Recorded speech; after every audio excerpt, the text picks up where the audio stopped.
The Grand Nexus station hung in space like a massive silver wheel.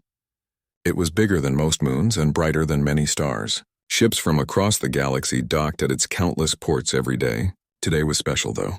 Today was the day of the annual Galactic Peace Council. Commander Hyunwoo Park stood at the observation deck of his ship and watched the station grow larger as they approached. He was a tall man with short black hair and calm dark eyes. His blue uniform was perfectly pressed and his boots shined.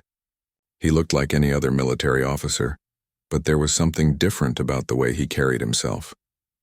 Something that suggested he had seen more battles than most people could imagine. Behind him stood two other humans. So Young Kim was his tactical advisor. She was shorter than Hyunwoo, with longer hair tied back in a neat ponytail. Her fingers moved quickly across a tablet as she reviewed their mission files one more time. She always worried about details, and that made her very good at her job. The third human was Dongmin Lee. He handled communications and spoke 12 different alien languages fluently. He was young for such an important job, but he had a gift for understanding how different species thought and communicated. His job today would be to make sure nothing got lost in translation. "First time seeing the Grand Nexus up close," Dongmin said, as he joined them at the window. "It never gets old," Hyunwoo replied quietly. "Hard to believe humans have only been coming here for 3 years." So Young looked up from her tablet. "The other species still think we are newcomers. Some of them have been part of the council for over 200 years. That works in our favor," Hyunwoo said. "Let them underestimate us." Their ship docked smoothly at Port 7. As they walked through the connecting tunnel, Hyunwoo could hear dozens of different languages being spoken. The air recycling systems worked hard to accommodate species that breathed different atmospheric mixes. The gravity was set to galactic standard, which was slightly lighter than Earth normal. The main council chamber was enormous. It could hold representatives from over 300 species at once. The walls were made of some kind of crystal that changed colors slowly from blue to green to purple. The floor was polished metal that reflected everything like a mirror. Most of the seats were already filled. Hyunwoo recognized many of the species from his briefing materials. The bird-like Zephyrians sat in one section with their bright yellow feathers ruffled in what he knew was excitement. The crystalline collective representatives looked like living gemstones and communicated by changing the colors in their bodies. The trade-focused Meridians were easy to spot because they wore so much jewelry, but the group that drew the most attention sat in the center of the chamber. The Velkari Empire delegation took up nearly a quarter of all the seats. They were tall humanoid beings with dark red skin and muscular builds. Most of them were over 7 feet tall. Their leader sat in the biggest chair like it was a throne. Supreme General Thaxmore was the most powerful Velkari alive. He ruled 17 star systems and commanded over 3,000 warships. His skin was darker red than the others and covered in ritual scars that marked his victories in battle. When he spoke, other species listened. When he was angry, other species got out of his way. "The humans have arrived," someone whispered, as Hyunwoo led his small team to their assigned seats. The human section was much smaller than the Velkari area. Earth had been granted only 3 seats on the council. Most species thought that was generous for such a young civilization. Humans had only developed faster than light travel 40 years ago. They had only made contact with alien life 30 years ago. 3 years ago, they had finally been considered stable enough to join the Galactic Peace Council. "Look how few they are," a Velkari officer said loud enough for everyone to hear. 3 humans think they can sit with real civilizations." Hyunwoo ignored the comment. He had heard worse before. He took his seat and waited for the session to begin. The council president was an elderly Meridian named Vexitar. His people were natural diplomats and had been running the council meetings for over 50 years. He called the session to order with a chime from a small bell. "We are here today to discuss several important matters," Vexitar announced. "First is the question of territorial expansion in the Outer Rim regions. This was why Hyunwoo was here. The Outer Rim was home to several peaceful species that had not yet developed space travel. According to galactic law, they should be protected from interference. But some of the more powerful species wanted to claim their worlds for resources and strategic positions. Supreme General Thaxmore stood up. When he did this, his massive frame cast shadows over several rows of other delegates. "The Velkari Empire claims the right to expand into Sectors 7 through 12 of the Outer Rim," he announced. These sectors contain valuable mining opportunities and strategic military positions. What about the native populations? Asked a Zephyrian delegate. They will be relocated to suitable areas, Thaxmore replied dismissively. This is how civilized species operate. The strong take what they need. The weak adapt or perish. Several delegates nodded their agreement. This was how things had always worked in the galaxy. Powerful species expanded their territory, and weaker ones got out of the way or were absorbed into their empires. Hyunwoo raised his hand to speak. The human delegation requests permission to address the council, he said. A ripple of surprise went through the chamber. Humans rarely spoke during council sessions. They usually just listened and voted with whatever the majority decided. Permission granted, Vextar said, though he looked confused. Hyunwoo stood up. Even at his full height, he was shorter than most of the other delegates. His voice was calm and clear when he spoke. Earth must object to this expansion proposal, he said. The species in those sectors have done nothing to threaten anyone. They are peaceful farmers and artists who have never left their homeworlds. Moving them from their ancestral lands would destroy their entire way of life. The chamber fell silent. No one had expected a human to challenge the mighty Velkari Empire. Supreme General Thaxmore turned to stare at Hyunwoo. His red eyes blazed with anger. Did this primitive just dare to question the will of the Velkari Empire? He asked in a voice that could be heard throughout the chamber. I questioned a proposal that would cause unnecessary suffering to innocent beings, Hyunwoo replied calmly. Earth believes the strong should protect the weak, not prey upon them. The tension in the room grew thick like fog. Other delegates shifted nervously in their seats. Some species had learned not to anger the Velkari. Their military was too strong and their temper too dangerous. Thaxmore's hands clenched into fists. The scars on his arms seemed to glow brighter red. Your species has been part of this council for 3 years, he said. 3 years. My people have been conquering worlds for 3 centuries. You know nothing of strength. You know nothing of leadership. You are children playing at being adults. Perhaps, Hyunwoo said, but even children can recognize right from wrong. The words hit Thaxmore like a physical blow. His breathing became heavy and his red skin grew even darker with rage. Around the chamber, other delegates held their breath and waited to see what would happen next. The silence in the council chamber stretched like a wire about to snap. Supreme General Thaxmore stood frozen in rage while Hyunwoo remained calm and steady. Every delegate in the massive room could feel the tension building between the two leaders. President Vextar tried to restore order. Perhaps we should take a short break to allow emotions to settle, he suggested. His voice was nervous and high-pitched. No, Thaxmore said firmly. This human child needs to learn his place right now. The Velkari general stepped away from his chair. His massive boots made loud sounds on the polished metal floor. Each step echoed through the chamber like thunder. Other Velkari delegates watched with approval. They enjoyed seeing their leader assert dominance over weaker species. You dare speak of right and wrong to me? Thaxmore demanded as he walked toward the human section. My people conquered the Altair system when your species was still throwing rocks at each other. We built an empire while you were learning to make fire. Hyunwoo did not move from his position. He watched the approaching Velkari with the same calm expression he had worn all day. Behind him, So-Young Kim tensed and reached for her communication device. Dongmin Lee started to stand, but Hyunwoo made a small gesture that told him to stay seated. Your empire was built on the suffering of others, Hyunwoo replied quietly.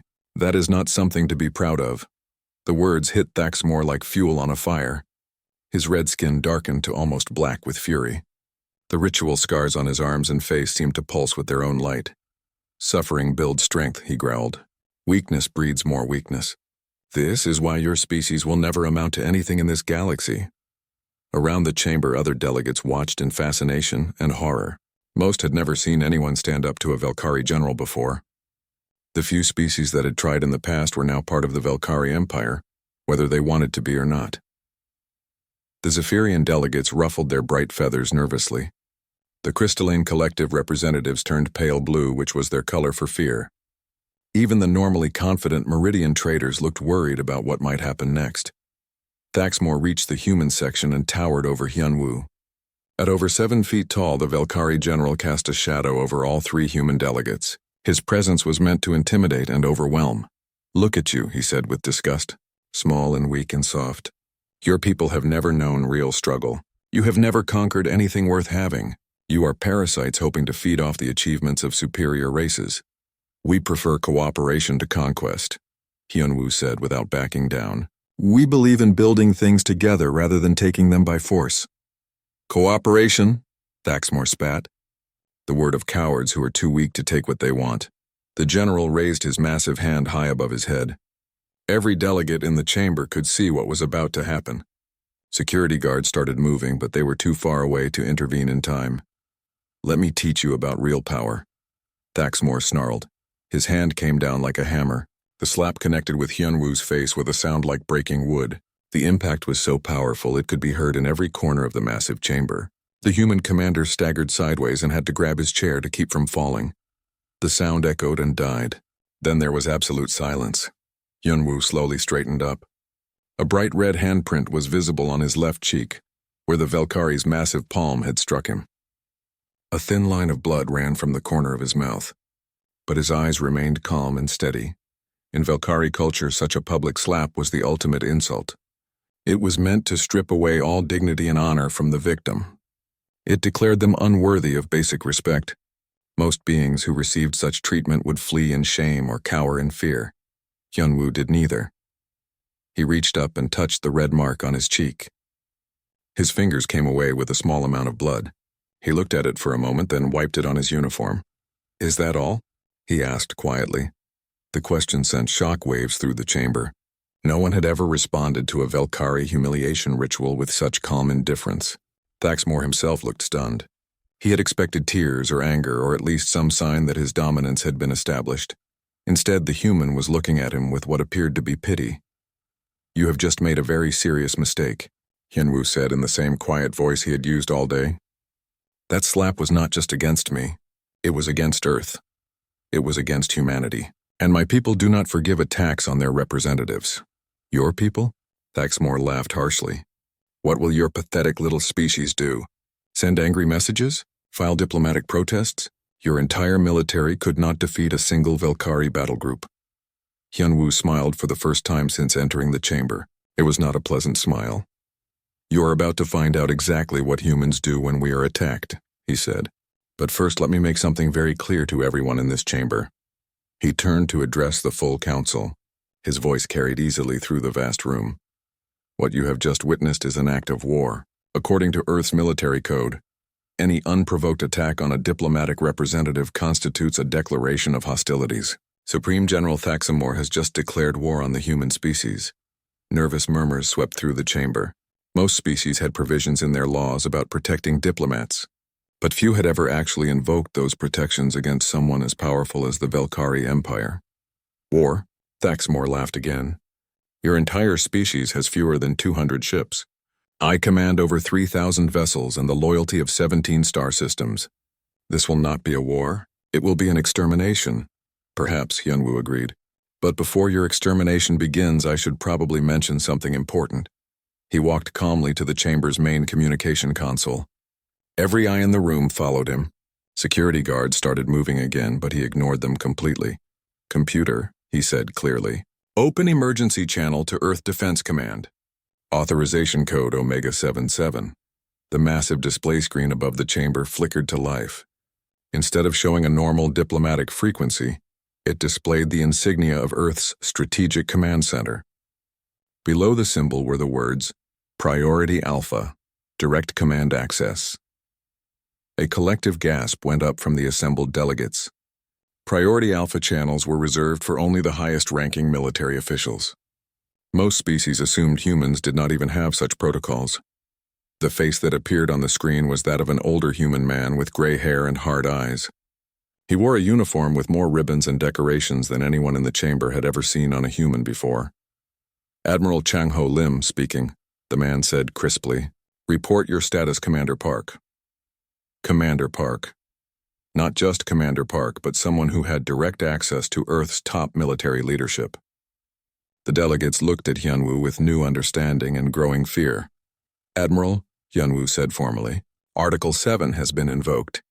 The Valkyrie Empire has committed an act of war against a human diplomatic representative. I request immediate authorization for appropriate response measures." The chamber fell silent again. Article 7 was mentioned in Earth's public diplomatic documents, but most species had assumed it was just bureaucratic language. Now they were learning it meant something much more serious. Admiral Chang Ho's expression did not change. Understood, Commander. Operation Ghost Protocol is now active. You have full command authority for all response actions. Show them what happens when someone strikes a human diplomat. The transmission ended. The chamber remained silent as hundreds of alien delegates tried to process what they had just witnessed. Hyunwoo turned back to face Supreme General Thaxmore. The Velkari leader no longer looked quite as confident as he had moments before. Now then, Hyunwoo said pleasantly, I believe you wanted to discuss the reality of power. The massive council chamber remained frozen in shocked silence. Supreme General Thaxmore stared at Hyunwoo with confusion and growing concern. The easy confidence he had shown moments before was starting to crack like ice under pressure. Operation Ghost Protocol? He asked. What is this foolish human game? Hyunwoo did not answer immediately. Instead, he walked back to his seat with the same calm stride he had used all day. His left cheek still bore the bright red mark of the Velkari's slap, but he seemed completely unbothered by it. So-young Kim was frantically working on her tablet. Her fingers moved across the screen so fast they were almost a blur. She was sending coded messages to contacts throughout the galaxy, messages that had been prepared long ago but never used. Dongmin Lee was speaking quietly into his communication device. He was using a language that none of the other delegates recognized.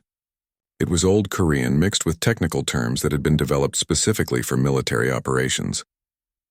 President Vex Tar tried to regain control of the situation. Security teams to the main chamber immediately, he announced. We need to separate these delegations before violence breaks out. There will be no violence here, Hyunwoo said firmly. The Velkari have already committed their act of aggression. What happens next will occur far from this peaceful station. He turned to address the full chamber again. His voice was steady and clear, but there was something different about it now. Something that suggested hidden depths of experience and authority. I think it is time for complete honesty, he said. My name is Hyunwoo Park. I hold the rank of commander in Earth's diplomatic service. But that is not my only position. The display screen flickered to life again. This time it showed not Admiral Chang Ho, but a detailed military record. The text was in several languages so that most species could read it. I am also Admiral Hyunwoo Park of Earth's Special Warfare Division, he continued. I have served in that capacity for 15 years. Before that, I was a colonel in the Terran Marine Corps. Before that, I was a captain in the Earth Defense Force. Shocked whispers swept through the chamber. The delegates stared at the information on the screen with growing amazement. The human they had dismissed as a simple diplomat had one of the most extensive military records any of them had ever seen. Special Warfare Division? Asked a Meridian trader. What does that mean?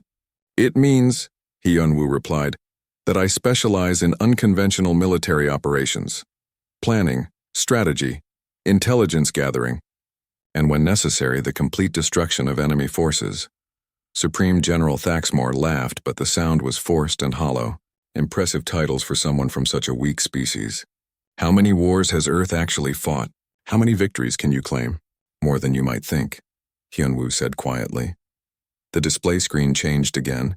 Now it showed a star map of the local galactic region. Red dots marked the locations of various conflicts over the past 30 years. There were far more red dots than anyone expected. The Centauri Rebellion, Hyunwoo began. Human forces ended that conflict in 6 months. The Proxima border wars lasted 2 years until we intervened. The Mars independence movement was resolved in 3 weeks. The Europa mining strike turned violent until human peacekeepers restored order. More dots appeared on the map with each conflict he named. The other delegates stared in growing amazement. They had heard of these conflicts, but none had realized humans were involved in resolving them. The asteroid belt pirates plagued shipping for 5 years until we eliminated them. The Titan corporate wars ended when we forced both sides to negotiate. The Jupiter Syndicate thought they could control trade in the outer system until we proved them wrong. But those were all minor conflicts, Thaxmore protested. Internal human problems. You have never faced a real military power, have we not? Hyunwoo asked. Computer. Display classified file designation, Tango 77. I cannot display classified military files without proper authorization. the computer replied. Authorization Admiral Hyunwoo Park, Special Warfare Division. Clearance level Alpha Prime. The screen changed again. This time it showed battle footage that made several delegates gasp in shock. Massive explosions filled space as warships engaged in deadly combat, but these were not human ships fighting other human vessels. The Rigel incident 3 years ago, Hyunwoo explained calmly. The Andromedan Syndicate decided to test human resolve by attacking our colony ships. They brought 200 vessels to what they thought would be an easy victory. The footage showed sleek Andromedan cruisers advancing toward a small group of human ships. The humans appeared to be vastly outnumbered and outgunned. How many human ships were lost? Asked a Zephyrian delegate. None, Hyunwoo replied. The footage continued. Suddenly the Andromedan formation began to break apart. Ships exploded from within. Others lost power and drifted helplessly. In less than 10 minutes the entire enemy fleet was destroyed or disabled. The Andromedans had infiltrated our colonies, Hyunwoo continued. What they did not know was that we had infiltrated them first. When they attacked our ships, their own computer systems turned against them. Thaxamore was staring at the screen with obvious concern. Impossible. No species has that kind of technical capability. Do we not? Hyunwoo smiled that same unpleasant smile from before. Computer display file designation Whiskey 44. More footage appeared. This time it showed a different battle entirely. A massive space station was under attack by unknown vessels. The defenders seemed to be losing badly until human ships arrived. The Vegan crisis 2 years ago, Hyunwoo said.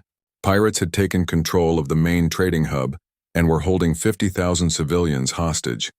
Local authorities asked for our help. The footage showed human ships approaching the station. They were much smaller than the pirate vessels, but they moved with precision and purpose. We gave the pirates one chance to surrender, Hyunwoo continued. They refused. So we boarded their ships. The screen switched to internal camera footage. Human soldiers in advanced armor were moving through the corridors of the pirate ships. They moved like ghosts, appearing and disappearing faster than the eye could follow. How is this possible? Demanded a crystalline collective representative. Your soldiers appear to be teleporting. Advanced technology, Hyunwoo said simply. We have had 30 years to prepare for galactic warfare. We did not waste that time. The footage showed the final moments of the battle. Every pirate ship was captured intact. Every hostage was rescued unharmed. The human soldiers had accomplished in 4 hours what local forces had been unable to do in 4 months. But these are still small conflicts, Thaxamore insisted, though his voice lacked its earlier confidence. The Velkari Empire commands 17 star systems. We have faced real wars against other galactic powers. Yes, Hyunwoo agreed. You have fought wars against species like yourselves. Conventional forces using conventional tactics. You have never fought humans. He walked to the center of the chamber where everyone could see him clearly. The red mark on his cheek had darkened to purple, but he still showed no sign of pain or weakness. There is something you should understand about my species, he said. We do not fight wars to prove our strength. We do not conquer territory to feed our pride. When humans fight, it is because we have been forced to fight. And when we are forced to fight, we fight to win completely and permanently. Pretty words, Thaxamore sneered. But words do not win battles. No, Hyunwoo agreed. They do not. Computer open general communication channel to all Velkari military frequencies. The display screen split into dozens of smaller images. Each one showed a different Velkari military facility or starship. Confused Velkari officers stared out at the council chamber from bases across their empire. Attention Velkari Empire military forces, Hyunwoo announced. This is Admiral Hyunwoo Park of Earth's Special Warfare Division. Your Supreme General has just declared war on humanity by attacking a diplomatic representative. You now have exactly 10 minutes to stand down all military operations and prepare for immediate surrender negotiations. Angry shouts erupted from the communication channels. Velkari officers demanded to know who was speaking and how humans had accessed their secure frequencies. 10 minutes? Thaxamore laughed harshly. What can you possibly do in 10 minutes against the might of the Velkari Empire? Hyunwoo looked at him with what might have been pity. You're about to find out, he said quietly.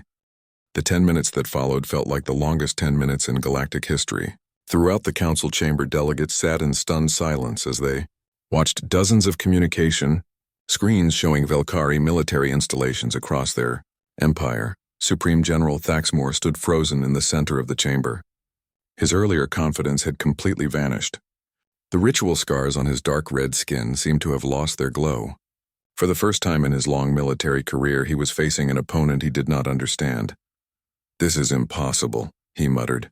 "No species has the ability to access our secure communications. Our encryption systems are unbreakable." Hyunwoo remained calm and patient. He stood with his hands clasped behind his back, like a teacher waiting for students to understand a difficult lesson. The purple bruise on his cheek served as a constant reminder of why they were all here. "Your encryption systems were designed by the Kalos Corporation," he said quietly, "based on mathematical principles developed by the University of Rigel Prime, using quantum processors manufactured on the industrial world of Kepler 442b. How do you know these details?" Thaxmore demanded. "Because humans helped design all of those systems," Hyunwoo replied. 20 years ago, when your people needed better technology, you hired the best consultants you could find. Many of those consultants were human. The implications hit the Velkari general like a physical blow. "You are saying your people have been infiltrating our systems for 20 years? I am saying my people have been working alongside your people for 20 years. Building trust. Learning your methods. Understanding your weaknesses." On the communication screens, Velkari military officers were shouting orders and running emergency protocols. They were trying to lock down their systems and prepare for whatever attack might be coming, but there was panic in their voices. So Young Kim looked up from her tablet. "Admiral, all Ghost Protocol assets report ready status." "Ghost Protocol assets?" asked President Vextar nervously.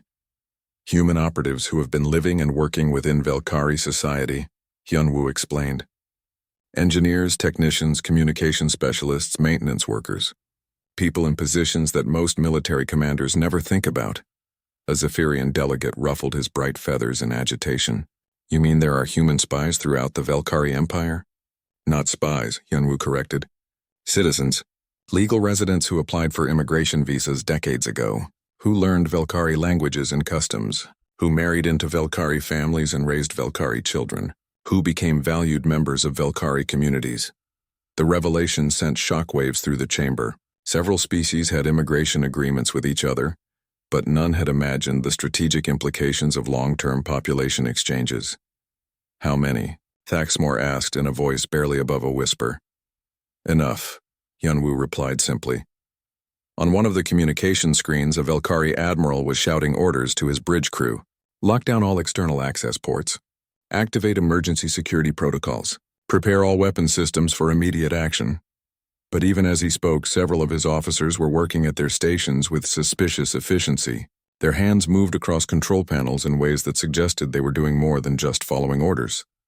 "You see," Hyunwoo continued, "while your people were dismissing humans as primitive newcomers, we were studying you, learning from you, preparing for the day when our two species might come into conflict."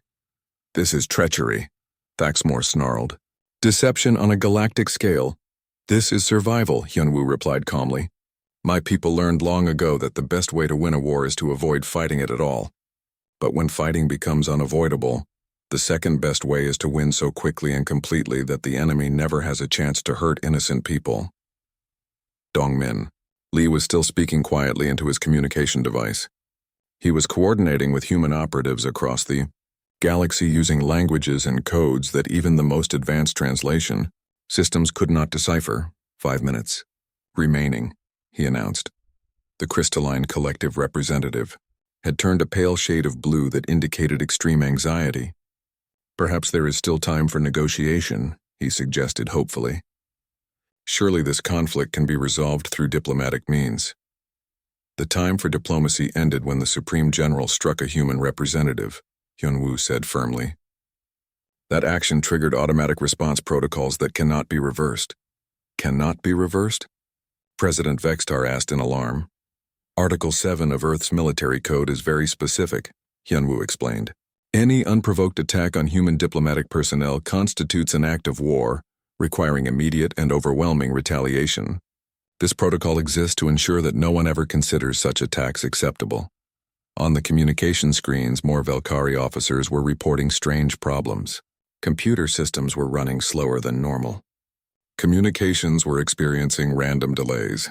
Weapon systems were requiring longer than usual to reach full operational status. "Nothing is working properly," One Velkari captain complained to his superiors. All of our systems are responding, but everything feels wrong somehow. Thaxmore was beginning to understand the true scope of what was happening. Your people are already inside our systems. They have been sabotaging our capabilities from within.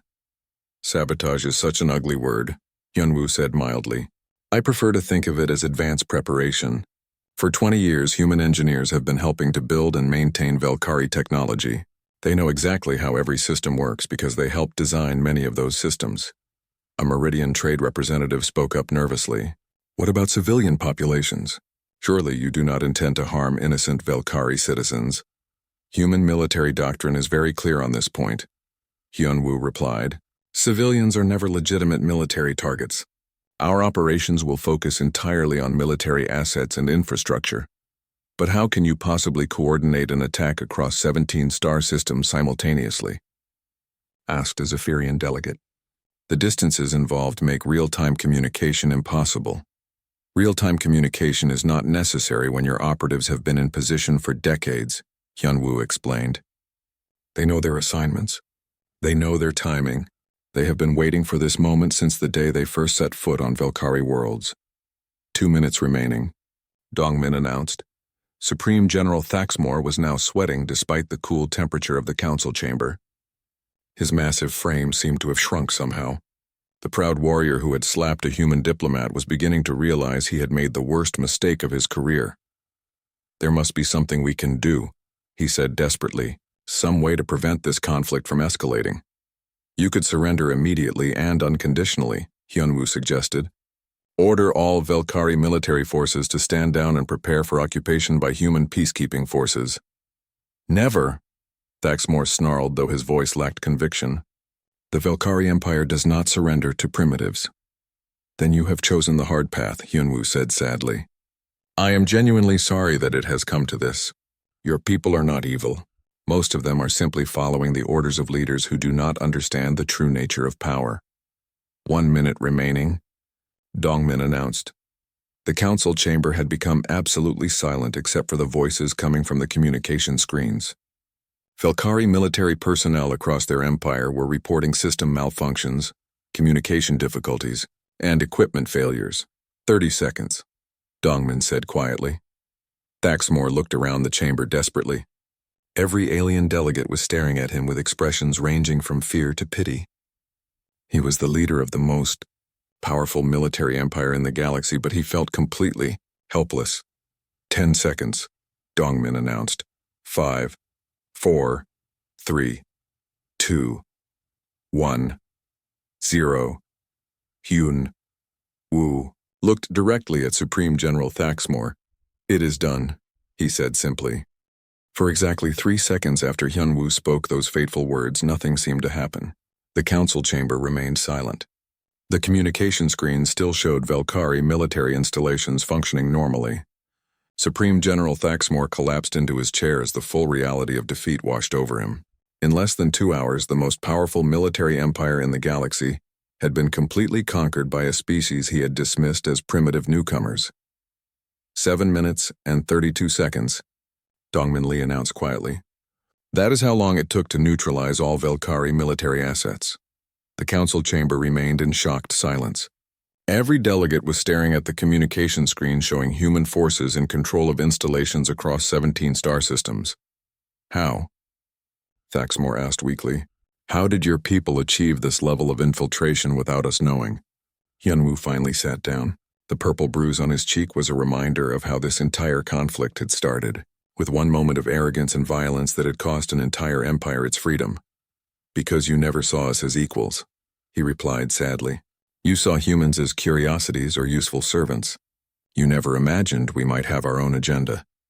But the planning required, a crystalline collective representative said in amazement.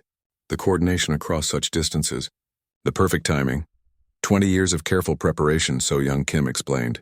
Every human who immigrated to Velkari space was carefully chosen and trained. Engineers who could modify systems without detection. Communications experts who could coordinate across galactic distances. Soldiers who could pass as civilian workers for decades. And they all knew this day might come? Asked President Vextar. They all hoped it would never come, Hyunwoo corrected. But they were prepared for the possibility that Velkari aggression might eventually threaten human interests. On the screen's Admiral Chang Ho was addressing the galaxy. From Earth Defense Command, let this be a lesson to all civilizations, he said firmly. Humanity seeks peace and cooperation above all else, but we will not tolerate attacks on our people or our principles. Those who mistake our patience for weakness do so at their own peril. The transmission ended. The communication screens went dark one by one as human forces secured Velkari installations across their former empire. Thaxmore looked up at Hyunwoo with something that might have been respect mixed with fear. What happens now? He asked quietly. Now we rebuild, Hyunwoo replied. Your people are not evil. They were simply led by those who believed might makes right. Under proper guidance, they can learn to be productive members of the galactic community. And if we refuse? Hyunwoo's expression remained calm, but his eyes grew cold. Then you will discover that what you witnessed today was merely a demonstration of human restraint, he said quietly. We have capabilities you have not yet seen. Weapons you cannot imagine. Do not force us to use them. The threat hung in the air like smoke. Every delegate in the chamber understood that they had witnessed something unprecedented in galactic history. A complete military conquest accomplished in minutes without the loss of a single civilian life. But more than that, they had learned that humanity was not the young innocent species they had appeared to be. They were something far more dangerous. They were patient predators who had spent decades preparing for a war they hoped would never come. General Thaxmore actually began to smile with relief. Then everything changed at once. The first sign something was wrong came from the screen showing the Velkari home fleet. 3,000 warships hung in perfect formation around their primary naval base. It was the most powerful concentration of military force in the known galaxy. Suddenly, one of the massive dreadnought battleships began to turn. Its movement was slow and deliberate as it rotated to face another Velkari vessel. What is the Dominant doing? Demanded the fleet admiral on screen. I gave no orders to change formation. But even as he spoke, another ship began to move. Then another. Within moments, dozens of Velkari warships were turning their weapons toward their own fleet mates. Sir! A panicked voice called from off-screen. We are receiving firing solutions from our targeting computers.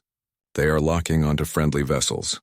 Override the targeting systems immediately, the admiral ordered. We cannot, sir. The computers are not responding to manual commands. On other screens, similar scenes were playing out across the Velkari Empire. Space stations were reporting that their defensive weapons were tracking their own supply ships. Orbital platforms were powering up weapon systems without authorization from their commanders. This is impossible, Thaxmore whispered as he watched his empire's military assets turn against each other. Our security protocols should prevent this. Your security protocols were written by humans, Hyunwoo replied quietly. We built backdoors into every system in case they were ever used against us. The Velkari home fleet was now in complete chaos. Ships that had been in perfect formation moments before were scattered and confused. Some were trying to retreat from their own fleet mates, while others were struggling to regain control of their weapon systems. Then the firing began. The first shot came from the dreadnought Dominant. Its massive main cannon discharged a beam of energy that struck another Velkari battleship amidships. The target vessel's shields flared and collapsed under the unexpected attack. Dominant, this is Fleet Command, the admiral screamed. Cease fire immediately. You are attacking friendly forces. But the Dominant was no longer under Velkari control. Its human operators had taken command of all primary systems. The ship fired again and again with mechanical precision.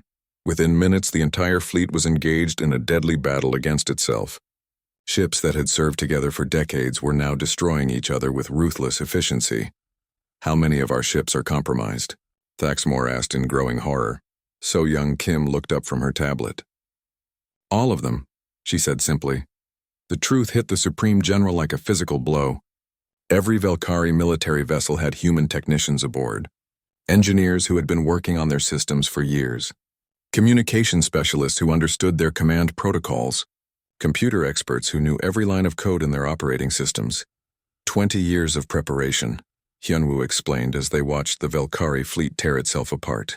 20 years of patient work by thousands of human operatives who became trusted members of your society. On another screen, a Velkari ground commander was shouting orders to his troops. All units prepare for enemy invasion. Establish defensive perimeters around all critical installations. But even as he spoke, his own soldiers were reporting strange equipment failures. Weapons that would not fire. Vehicles that would not start.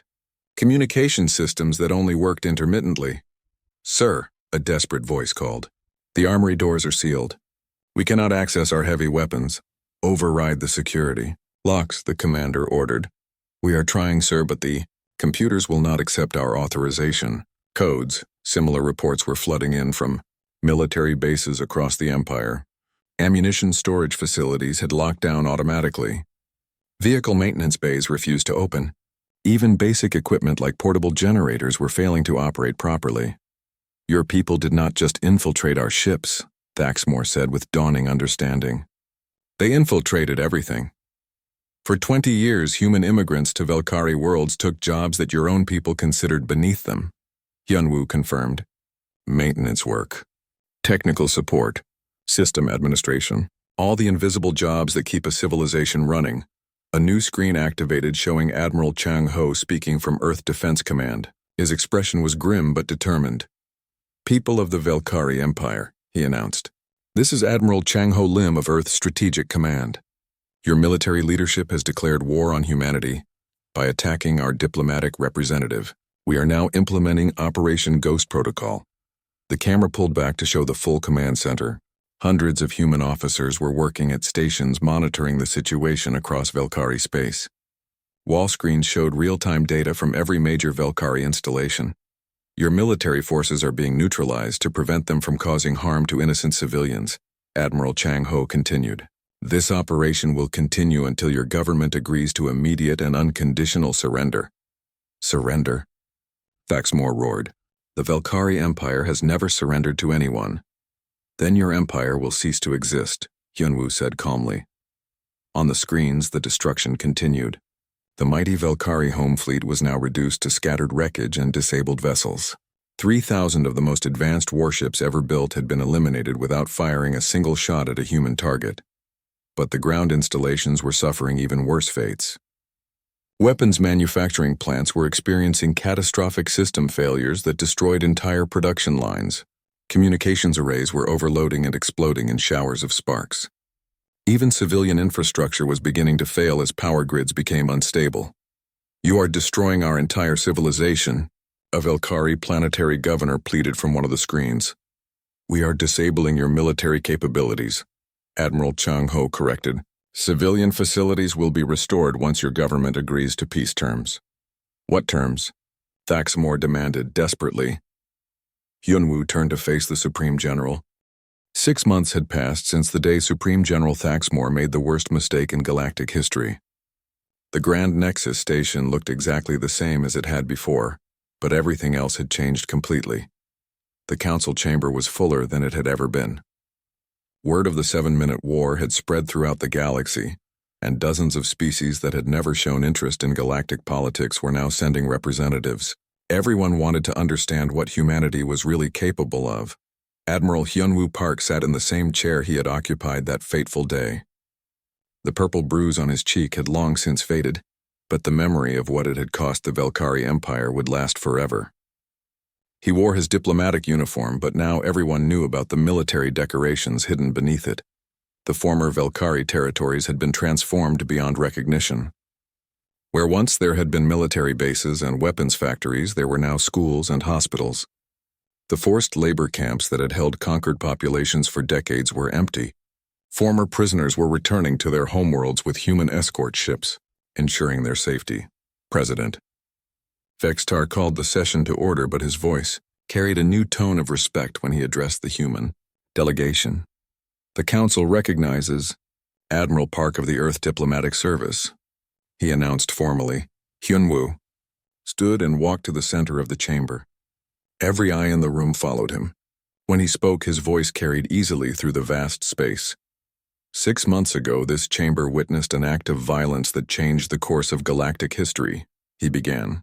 "Today I stand before you not as a conqueror, but as a representative of a species that learned a hard lesson about the nature of power. In the section, where Velkari delegates once sat there, were now humans and former Velkari subjects working together. Thaxmore himself was present, but not as a general. He wore simple civilian clothes and bore the marks of honest labor.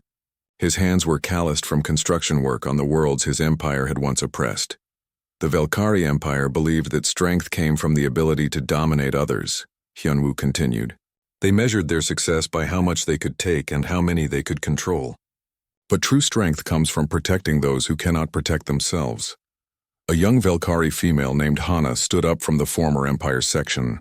She had been appointed as the interim representative for the Velkari people. Her voice was clear and strong when she spoke. The human occupation forces have treated our people with more kindness than our own leaders ever did, she said. They have built hospitals where we had weapons factories. They have opened schools where we had prisons. They have shown us what civilization really means. Murmurs of approval rippled through the chamber. The transformation of the Velkari territories had become legend throughout the galaxy. Human administrators had worked alongside local populations to rebuild their societies from the ground up. But the most important change, Hana continued, is that they have given us hope. For the first time in generations, young Velkari, children dream of becoming teachers and doctors instead of soldiers and conquerors. Hyunwoo nodded respectfully to her before addressing the full chamber again. Earth's goal was never conquest, he said firmly. Our goal was to prevent the suffering that aggressive expansion causes to innocent populations. The former Velkari territories are not colonies. They are protectorates that will eventually govern themselves according to their own wishes and traditions. A Zephyrian delegate ruffled his feathers and spoke up. But what about the human operatives who made this possible? Are there similar agents embedded in our societies? The question that everyone had been thinking but afraid to ask hung in the air. Every species represented in the chamber was now wondering how many of their own trusted citizens might actually be human agents. Hyunwoo smiled, but it was a reassuring smile rather than the cold expression he had worn during the confrontation with Thaxmore. There are humans living and working throughout the galaxy, he confirmed, but they are not spies or saboteurs. They are immigrants who chose to make new lives among alien cultures. They are teachers and engineers and artists who contribute to the societies they have joined. But they could be activated if needed, pressed a Meridian trader nervously. Any human citizen has a duty to protect innocent life when it is threatened, Hyunwoo replied carefully. But that duty exists regardless of what species is being threatened. Human operatives have intervened to stop conflicts between alien species that had nothing to do with Earth. So young Kim stood up and activated a display screen. It showed a map of the galaxy with dozens of conflict zones marked in different colors. In the past 6 months, human peacekeepers have helped resolve disputes on 47 different worlds, she announced. Border conflicts, trade disagreements, resource disputes. In every case, we have worked to find solutions that protect civilian populations and respect local sovereignty. And if we refuse your help, asked a crystalline collective representative. Then you refuse it, Hyunwoo said simply. Humanity does not force assistance on those who do not want it.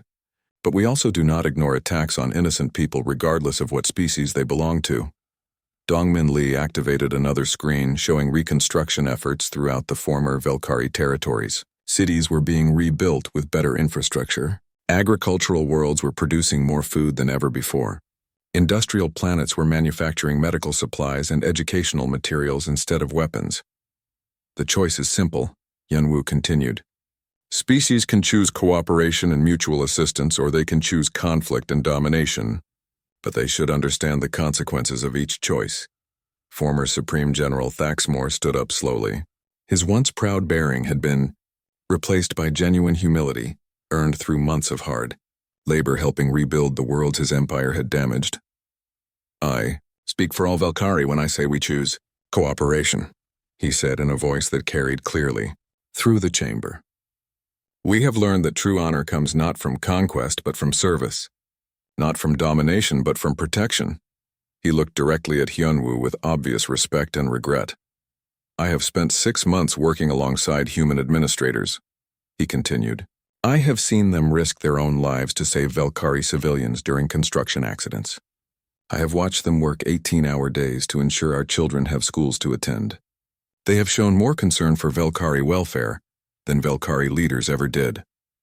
The former general's words carried special weight because everyone knew how much it cost him to admit them. The proud warrior who had once commanded thousands of ships, now understood what real leadership meant. President Vextar spoke. Up from his position at the head of the chamber, the Council has prepared a formal resolution recognizing Earth's role in maintaining galactic peace, he announced. All in favor? The vote was unanimous. Every species present supported the resolution, including the Velkari. Representatives, as the session ended, delegates from dozens of species approached Hyunwoo to discuss cooperation, agreements, and mutual assistance pacts. The galaxy had learned that humanity was not interested in conquest or domination. They were interested in something far more valuable and far more rare. They were interested in justice. Hyunwoo walked to the observation deck where he had stood 6 months earlier, watching the station grow larger as they approached. This time he was not alone. Thaxmore joined him at the massive windows overlooking the stars. Do you ever regret it? The former general asked quietly. The way everything changed so quickly? Hyunwoo considered the question carefully before answering. I regret that it was necessary, he said finally. I regret that your people suffered under leaders who cared more about power than about their welfare. I regret that it took a war to show the galaxy what cooperation could accomplish. But you do not regret stopping us? Never, Hyunwoo said firmly. The strong have a responsibility to protect the weak. When they fail in that responsibility, others must step forward to fill the gap. They stood in comfortable silence, watching ships from dozens of different species docking at the station. The galaxy was more peaceful now than it had been in centuries. The threat of Velkari expansion was gone, but more importantly, the example of human restraint and mercy had shown other species a better way forward. What happens now? Thaxmore asked. Now we build, Hyunwoo replied. We work together to create a galaxy where strength protects rather than oppresses, where differences are celebrated rather than conquered, where the slap of a general does not start a war because no general would consider such an action acceptable. The former Supreme General nodded slowly. He had learned through personal experience that true power was not the ability to destroy enemies, but the wisdom to turn enemies into friends. As they watched the peaceful flow of interstellar traffic, Hyunwoo reflected on the lesson the galaxy had learned. Humanity's greatest weapon had never been their hidden fleets or their embedded operatives or their advanced technology. Their greatest weapon was their understanding that real victory came not from defeating enemies but from making them unnecessary.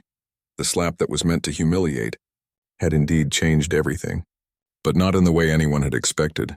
It had changed a galaxy of competitors into a community of cooperators, and in the end that was the Mosi.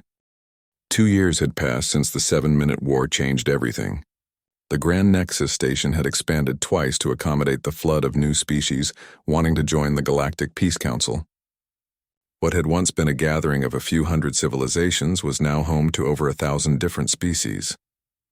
Admiral Hyunwoo Park stood in his new office overlooking the main docking bays. His title had changed from diplomatic commander to director of galactic security, but his mission remained the same. Protect the innocent and keep the peace. The view from his window showed the incredible changes that had swept across known space. Velkari cargo ships now carried medical supplies instead of weapons. Former military vessels had been converted into passenger liners and exploration ships. The red and gold colors of the old empire had been replaced with the blue and silver of the new Velkari Republic. A soft chime announced that someone was requesting entry to his office. Come in, he called without turning from the window. Thaxmore entered carrying 2 cups of earth coffee. The former Supreme General had become Hyunwoo's unofficial deputy over the past year. His transformation from warrior to peacekeeper had become legendary throughout the galaxy. The morning briefing reports, Thaxmore said as he handed 1 cup to Hyunwoo. 3 minor trade disputes resolved through mediation. 2 border disagreements settled by joint survey teams. 1 request for assistance with a natural disaster on Kepler Prime. Hyunwoo accepted the coffee gratefully. It was a simple ritual they had developed, but it represented something much more important. A former enemy had become a trusted friend through shared work and mutual respect. Any military actions required? Hyunwoo asked. None, Thaxmore replied with satisfaction. The galaxy seems to be learning that cooperation works better than conflict. They were interrupted by another chime. This time it was So-Young Kim requesting permission to enter. She looked excited about something as she hurried into the office. Admiral, she said breathlessly, we have received a message from beyond the galactic rim. Long-range sensors have detected what appears to be an approaching fleet of unknown vessels. Hyunwoo set down his coffee and turned to face her fully. How many ships? Over 500. They are still too far away for detailed scans, but they appear to be using technology we do not recognize. This was the moment everyone had been quietly dreading. The transformation of the galaxy had been so successful that some people had begun to think the age of warfare was over forever. But the universe was vast and there were always new threats waiting beyond the edge of known space. Time until they reach inhabited systems? Hyunwoo asked calmly. 6 weeks at their current speed, So Young replied. Thaxmore straightened up and his old military training reasserted itself. Are they responding to communication attempts? No. Dongmin has tried every frequency and language combination we know. Either they cannot understand us or they are choosing not to respond. Hyunwoo walked to his desk and activated the communication system. Computer open priority channel to all sector commanders. Authorization Admiral Park Omega-1. The screen filled with faces representing dozens of different species. Human administrators, former Velkari officers, Zephyrian peacekeepers, crystalline diplomatic specialists. The new galactic security force was truly integrated. Ladies, gentlemen, and honored beings, Hyunwoo began. We have a situation that requires careful attention. Unknown vessels are approaching from beyond the rim. All sectors are to implement Protocol 7 immediately.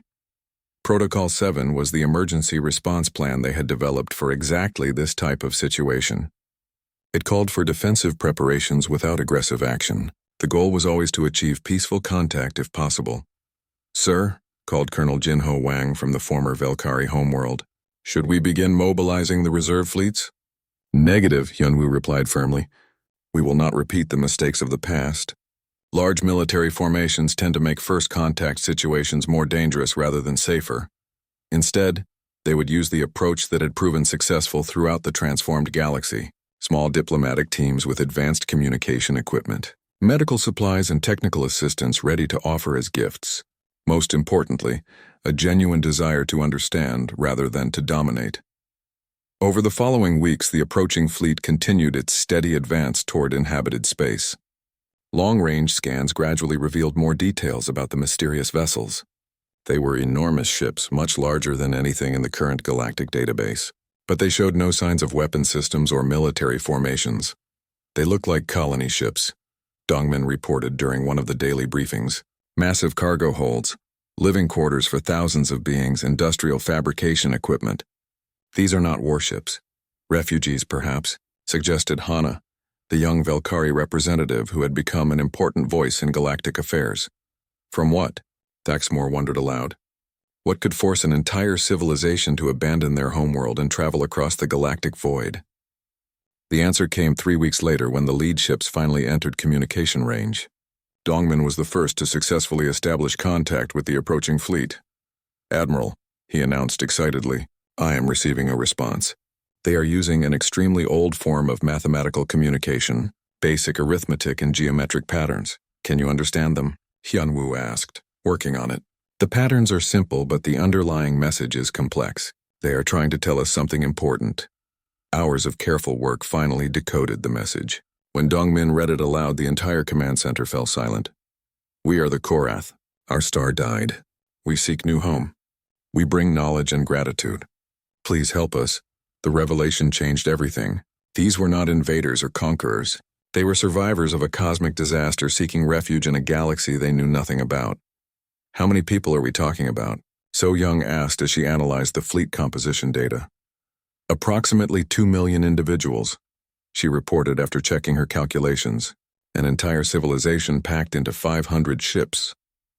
Hyunwoo stood quietly for a moment considering the implications. The old galaxy would have seen this as a threat or an opportunity for exploitation.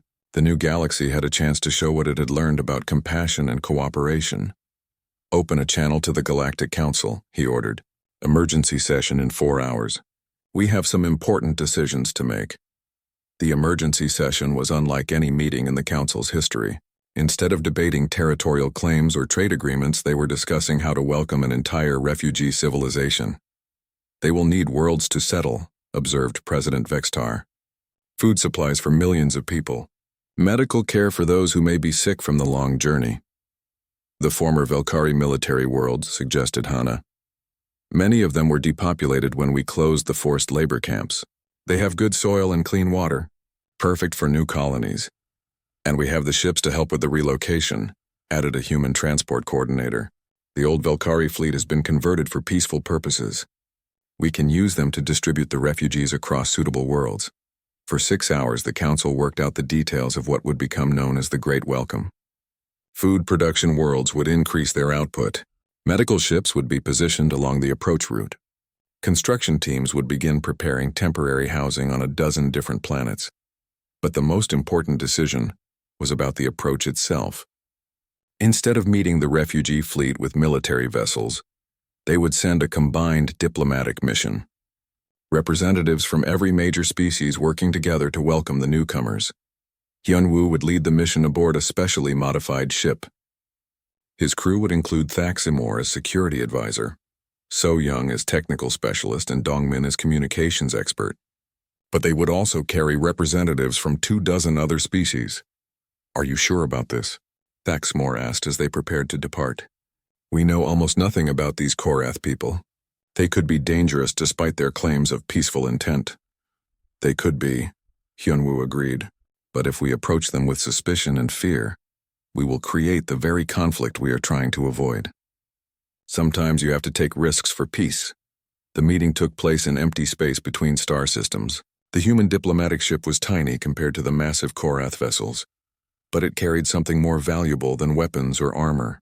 It carried hope. The Korath themselves were unlike any species anyone had encountered before.